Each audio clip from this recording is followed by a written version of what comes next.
Tahukah kamu bahwa dahulu ada seorang Habib yang menjadi mufti di negeri jiran Malaysia dan penggagas Robitoh Alawiyah di Indonesia? Siapakah beliau dan bagaimana kisah kehidupannya? Mari kita bahas. Beliau adalah Al-Habib Alwi bin Thohir Al-Haddad. Terlahir di Bandar Ghaidun, Hadramaut, Yaman pada tahun 1884 Masehi. Sejak usia anak-anak, beliau dididik langsung oleh sang ayah, Habib Thohir bin Abdullah Al-Haddad. Tumbuh di keluarga ahli ilmu, menjadikan kecerdasannya sudah tampak menonjol di usia belia. Bahkan, di usia yang masih sangat muda, beliau telah memiliki cukup kemampuan untuk berijtihad. Sejak remaja, Habib Alwi mendedikasikan waktunya untuk belajar dan mengajar. Bahkan, beliau melakukan safar di negeri Hijaz dan benua Afrika.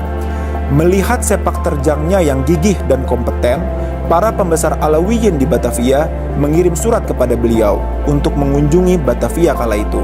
Hingga akhirnya beliau mengajar di Madrasah Jamiat Khair yang didirikan pada tahun 1901. Hingga di tahun 1928, beliau bersama para pendiri Jamiat Khair menggagas sebuah organisasi keagamaan yang diberi nama Ar-Robitoh Alawiyah. Hingga perhatiannya tertuju pada keadaan anak-anak yatim di masanya.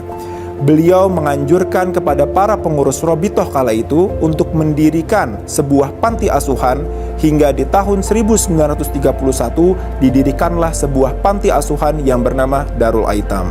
Hingga di tahun 1934 Masehi, beliau diminta menjadi mufti di Kesultanan Johor di Malaysia dengan usia 49 tahun.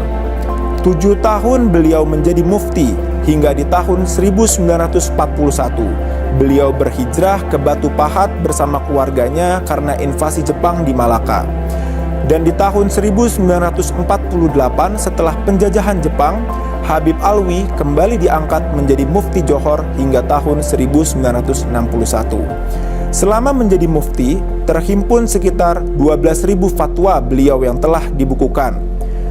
Beliau ikut andil dalam pencegahan penyebaran paham-paham menyimpang seperti Ahmadiyah dan Bahai di Johor.